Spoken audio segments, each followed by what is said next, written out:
PPPRS news.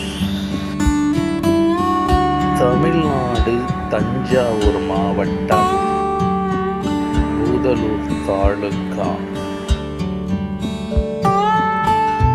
Vinnamangalam கிராமத்திற்கு ஒரு அரசு தொழிற்பயிற்சி மையம் ITI அமைத்து தர பொதுமக்கள் கோரிக்கை வைக்கிறார்கள். இந்த நிகழ்ச்சியை தொடர்ந்து தொகுத்து வழங்கிக் கொண்டிருப்பவர் P. Rajasekar, PADC tally. நன்றி, வணக்கம்.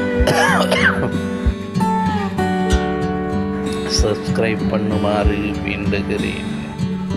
இனிய மதிய வணக்கம்.